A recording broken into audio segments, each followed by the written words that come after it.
Hello बच्चों। एक बच्ची ने अभी संबंध और फलन चैप्टर 1 गणित का हमसे पूछा था, बोले सर इसका एक वीडियो बना दीजिए। तो हम इसके बारे में वीडियो बना रहे हैं बेटा आपके लिए। पहले हम लोग रिलेशन के बारे में बात करेंगे, है ना। संबंध के बारे में हम लोग आप लोगों को समझाएंगे। अच्छा, संबंध क्या होता है? संबंध को समझने के लिए हम एक काम करते हैं, दो सेट लेते हैं, है ना। इसकी परिभाषा देखते हैं पहले हम लोग। एक सेट ले लिया ए, दूसरा ले लिया हमने बी, दो सेट ले लिया। अच्छा, ये दोनों अरिक्त है। ये दोनों कैसे हैं? अरिक्त है। अरिक्त मतलब इनमें कोई सा एक एलिमेंट है। ए में ए हमारा सेट है, समुच्चय है। ये हमारा क्या हो गया? समुच्चय हो गया, है ना। तो ये रिक्त नहीं है, रिक्त ये नहीं है। इसमें एक एलिमेंट ले लिया हमने कोई सा भी, ठीक है। आपका बी जो है ये भी आपका एक सेट है, समुच्चय है। ये भी आपका रिक्त नहीं है, इसमें भी एक एलिमेंट है। अरिक्त मतलब यही होता है जो रिक्त नहीं हो, खाली नहीं हो। तब इसकी डेफिनेशन ऐसा लिखेंगे, माना ए व बी दो अरिक्त समुच्चय है, तो ए से बी में एक संबंध, एक नियम है। संबंध क्या है? एक प्रकार से नियम है जिसमें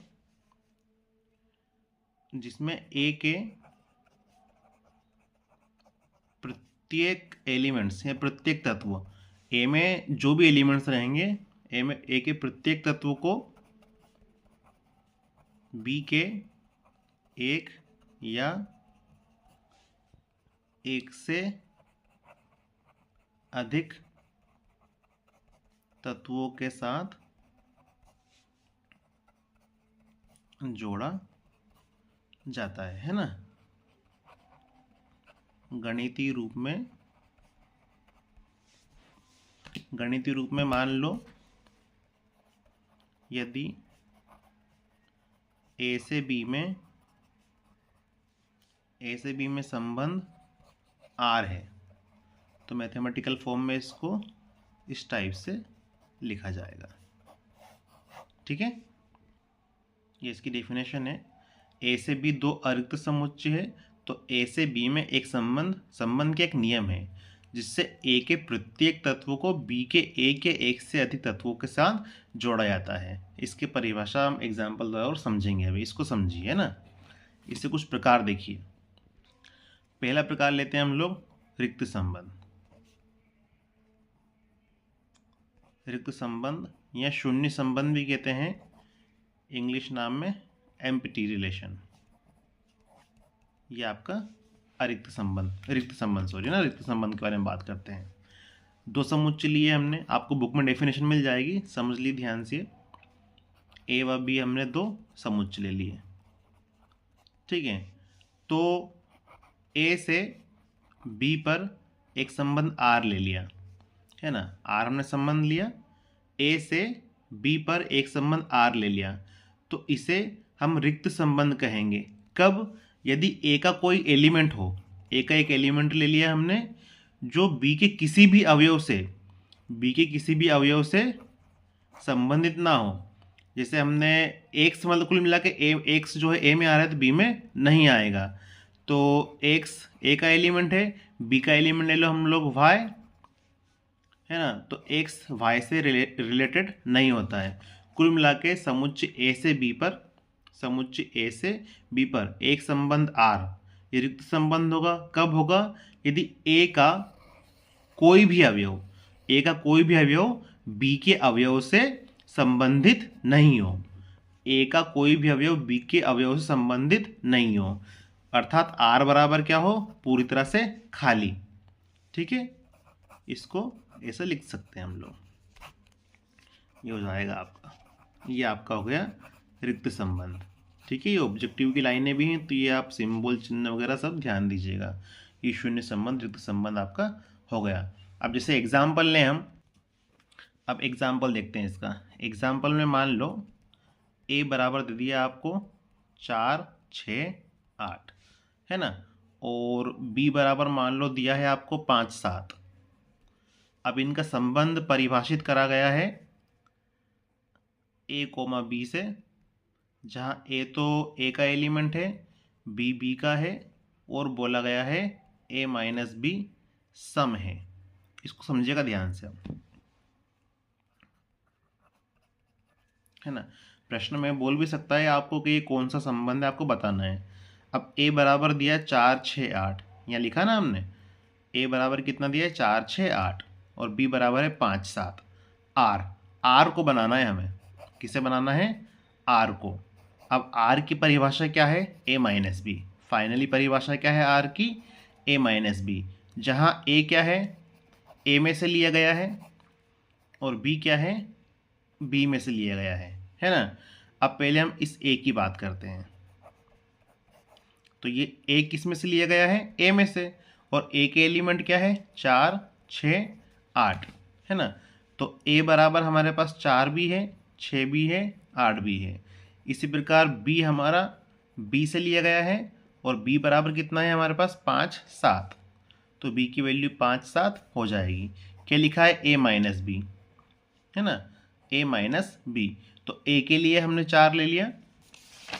इसको ऐसा भी कर, ऐसे समझिए, ये ए लिखा, ये बी लिखा। ए क्या है आपका? 4 6 8। बी क्या है आपका? 5 7। परिभाषा क्या है हमारी? ए माइनस बी। परिभाषा क्या है? ए माइनस बी। तो ए माइनस बी, समझिए ध्यान से, ए माइनस बी, 4 में से 5 गया तो आया हमारा माइनस का 1। ए माइनस बी, जबकि इसके बाद कितना आएगा? -3। जब 4 में 7 जाएगा तो -3। ए माइनस बी, माइनस का 1, सॉरी 1, है ना। ए माइनस बी, माइनस का 1। ए माइनस बी 3। ए माइनस बी 1, है ना। हमारे पास यहाँ पर ए बराबर दे के रखा था आपको 4 6 8, बी बराबर 5 7, ठीक है। और परिभाषा दी है ए माइनस बी की। तो इस 4 में से पहले 5 और 7 को घटाया हमने, तो हमारा क्या आया? -1 और -3, ये आए। फिर इस 6 में से 5 और 7 को घटाया तो क्या आया? 1 और -1। फिर इस 8 में से 5 और 7 को घटाया तो क्या आया? 3 और 2 आया। ये कुछ एलिमेंट आए हमारा, 3 और 1 एलिमेंट आए। ये हमारा आर आ गया। क्या आया? -1 आया, -3 आया, 1 आया, -1 लिख चुके हैं हम लोग, 3 आया, 1 आया। इस टाइप के एलिमेंट आए हैं। आप देख सकते हो ये सारे विषम संख्या है। ये सारे कैसे नंबर हैं? विषम संख्या है ना। लेकिन यहाँ पर परिभाषा में क्या दिया? बोला था ए माइनस बी सम होना चाहिए। ए माइनस बी क्या होना चाहिए? सम होना चाहिए। इसका मतलब क्या है? आर में कोई सा एलिमेंट आया ही नहीं, वो खाली है। आर के ये एलिमेंट हुए ही नहीं। ये हमने सिर्फ परिभाषा सोल्व करी, ए माइनस बी हमारा ये आया, है ना। ये हमारा ए माइनस बी आया। ए माइनस बी क्या आया? -1 आया, -3 आया, 1 आया, -1 आया, 3 1, ये आए। लेकिन आर क्या बोल के रखा था प्रश्न में? आर कैसा होना चाहिए? आर जो होना चाहिए आपका सम होना चाहिए। आर कैसा होना चाहिए? सम होना चाहिए। अब इसमें से जो सम नंबर हो उसके लिए आर लिखो आप। तो सम नंबर तो एक भी नहीं है, तो आर कैसा हो गया? खाली हो गया। तो ये दिया हुआ संबंध कैसा हो गया? रिक्त संबंध हो गया, ठीक है। दूसरा है इसमें सार्वत्रिक, इसे यूनिवर्सल भी बोलते हैं। यूनिवर्सल में पूरा ही आ जाता है ना, वो ध्यान रखना। तो समुच्चय ए से बी पर, ए से बी पर एक संबंध आर, समुच्चय ए से बी पर एक संबंध आर यूनिवर्सल रिलेशन या सार्वत्रिक समुच्चय, सार्वत्रिक संबंध, सार्वत्रिक संबंध कहलाता है यदि ए का प्रत्येक अवयव, ए का प्रत्येक अवयव बी के सभी अवयवों से संबंधित हो। ए का प्रत्येक अवयव, ए का प्रत्येक अवयव बी के सभी अवयवों से संबंधित हो। मैथमेटिकल फॉर्म में आर बराबर ए क्रॉस बी, ठीक है। इसको इस प्रकार से लिखा जाता है। अगर इसका हम एग्जाम्पल की बात करें तो मान लो a बराबर है 1 2 और b बराबर है 2 3, है ना। और हमको दिया है संबंध r दे के रखा है 1 2 1 3 2 2 2 3। आप देख सकते हो यहाँ पर 1 का संबंध 2 से ये लिखा है, 1 का संबंध 3 से ये लिखा है, 2 का संबंध 2 से ये लिखा है, 2 का संबंध 3 से ये लिखा है। तो ये आपका सार्वत्रिक हो गया, है ना। दूसरा एग्जाम्पल मान लो a बराबर लिखे 1 4 9, b बराबर दे दिया 5। अब आपसे बोला कि इसका सार्वत्रिक संबंध निकालो, तो सार्वत्रिक संबंध क्या निकलेगा? 1 का संबंध 5 से, 4 का संबंध 5 से, 9 का संबंध 5 से। ये सार्वत्रिक संबंध निकल लिया, ठीक है, इजी चीज़ है। हाँ, एक चीज़ आप नोट कीजिएगा, ये ऑब्जेक्टिव में आता है बेटा। एक तो आपको मैंने क्या बताया, विरिक्त संबंध, और दूसरा क्या बताया मैंने आपको, सार्वत्रिक संबंध, है ना। इन दोनों संबंधों को तुच्छ या नगण्य ट्रेवल समुच्चय भी कहा जाता है, संबंध भी कहा जाता है। वर्ड याद रखेगा, तुच्छ नगुण ट्रिवियल ना, TRIVIAL, जो भी आप उच्चारण करो। तुच्छ नगण्य संबंध भी कहा जाता है। एग्जाम में अगर बोले तुच्छ संबंध क्या है तो आपको बोलना है रिक्त संबंध और सार्वत्रिक संबंध को तुच्छ संबंध कहा जाता है। 2 नंबर में अगर पूछे तो आपको इन दोनों की परिभाषा लिखना है, ये ऑब्जेक्टिव में आता है ना। ठीक है, अगला देखते हैं। तीसरा आता है इकाई संबंध या आइडेंटिटी। ये इजी है, 2 समुच्चय हमारे ए और बी हो गए, है ना। अब यदि ए का एक एलिमेंट ले लो, बी का दूसरा एलिमेंट ले लो, तो ये अगर दोनों बराबर हैं तो ये आपका इकाई संबंध है। कुल मिला के जैसे आर में ए कोमा बी लिखा हमने, ए किसका एलिमेंट है, ए का, बी का, तो ये ए कोमा ए हो जाए, या बोलो तो बी कोमा बी हो जाए। ये एक जैसे होने चाहिए, ए बराबर बी होना चाहिए। एग्जाम्पल, ए बराबर आपको दे दिया 1 2 3 4, तो इसका इकाई संबंध निकालो। इसका इकाई संबंध क्या होगा, आर बराबर 1 1 2 2 3 3 4 4। इसको आई ए से डिनोट करते हैं ना। ये आपका इसका इकाई संबंध हो गया। स्वतुल्य वाला जो हम पढ़े हैं पहले भी, वो आपका इकाई संबंध हो गया। ठीक है बेटा, इसको ध्यान दीजिएगा। इकाई संबंध में किसी समुच्चय ए का प्रत्येक अवयव स्वयं से संबंधित होता है। ये देखो, ये स्वयं 1 1 से संबंधित है, 2 2 से है, 3 3 से, 4 4 से, ये स्वयं से संबंधित होते हैं ना इकाई समुच्चय में, इकाई संबंध में। अगला टॉपिक आता है तुल्यता संबंध का, इक्विवेलेंस रिलेशन का, है ना। तो एक संबंध को तुल्यता संबंध कहेंगे यदि वो 3 प्रॉपर्टी को संतुष्ट करें। अब 3 प्रॉपर्टी कौन सी होती है? पहली होती है आपकी स्वतुल्य, रिफ्लेक्सिव, स्वतुल्य। नाम से ही स्पष्ट है बेटा, स्वतुल्य मतलब स्वयं से स्वयं की तुलना करना, स्वयं से स्वयं की तुलना करना, है ना। जब समुच्चय ए पर एक संबंध आर हो तो ए का प्रत्येक अवयव स्वयं स्वयं से ही संबंधित हो। जैसे ए का रिलेशन किससे होना चाहिए? ए से ही होना चाहिए, अर्थात ए कोमा ए आर में होना चाहिए। जैसे आपको एग्जांपल बताया था 1 1 2 2 3 3 4 4, इस टाइप से होता है। जैसे आपको बुक में एग्जांपल दिया है, माना एग्जांपल है, ए क्या है? व्यक्तियों का समुच्चय, ए व्यक्तियों का समुच्चय है, और आर का अर्थ है का पति है। क्या आर बराबर क्या है? का पति है। तो ये लिखा मैंने ए आर ए। अब आपसे प्रश्न पूछा मैंने, ये क्या स्वतुल्य है? ये नहीं है, क्योंकि क्या होता है, इसमें लिखा ए आर है, मतलब ए पति है ए का। भाई कोई खुद का पति कैसे हो सकता है? क्योंकि पुरुष स्वयं का पति नहीं हो सकता, इसलिए स्वतुल्य संबंध नहीं है।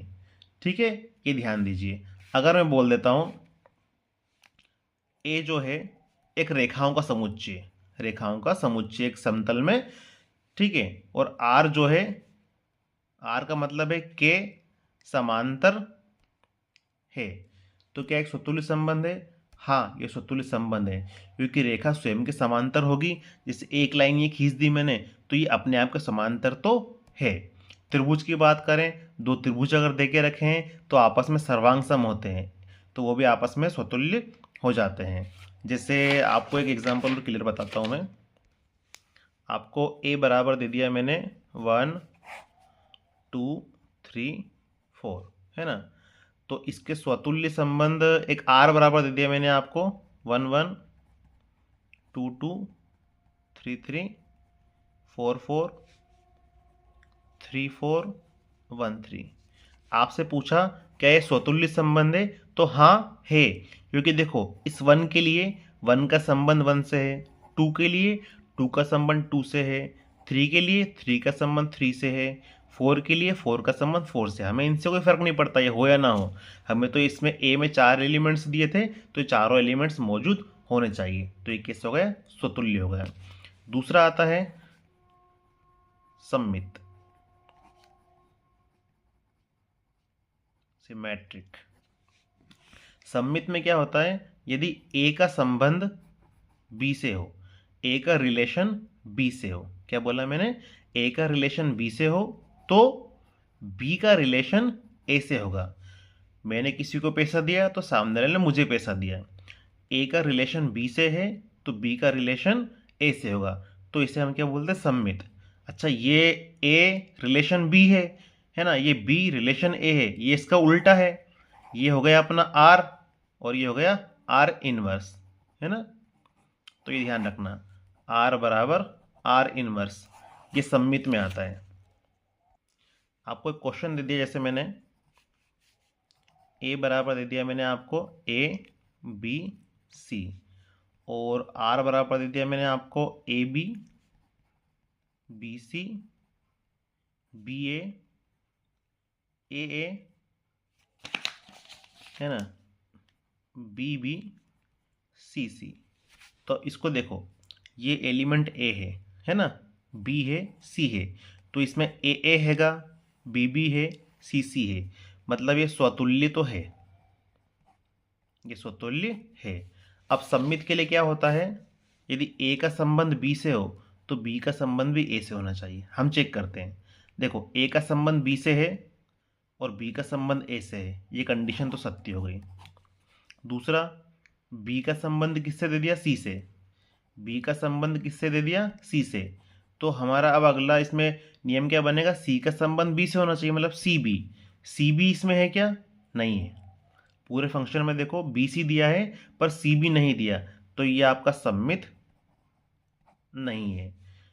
क्यों नहीं है? क्योंकि बी सी तो आर के अंदर आता है, आ रहा है, B C belongs to R, but C B does not belongs to R, C B R में नहीं है, कहाँ दे रहा है? यहाँ पे, है ना? तो ये आपका सममित संबंध इस टाइप से होता है, ठीक है, ये सममित नहीं है। तीसरा होता है संक्रामक,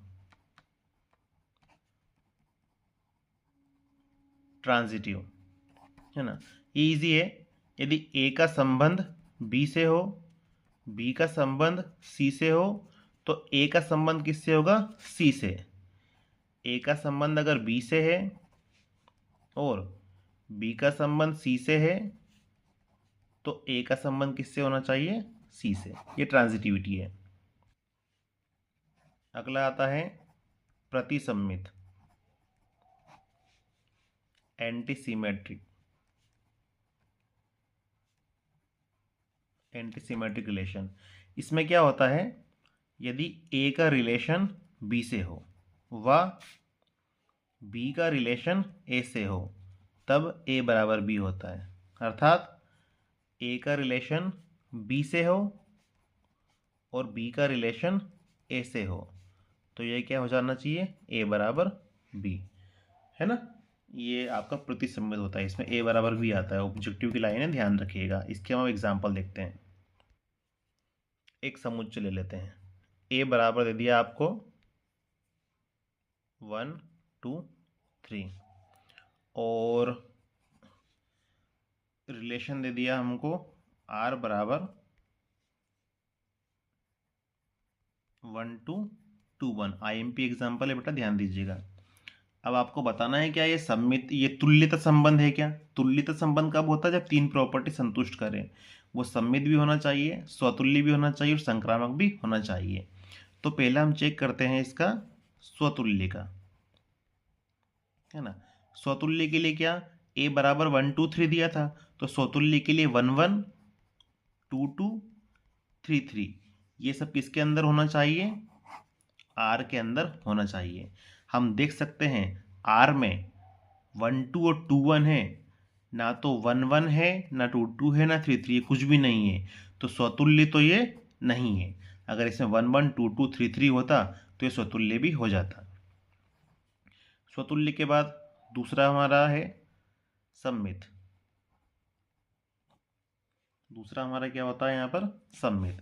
अब देखो सममित में क्या होता है, अगर A का संबंध B से हो तो B का संबंध A से होना चाहिए। हाँ, तो ये सममित है क्योंकि R में क्या दे के रखा है, 1 2 दिया था।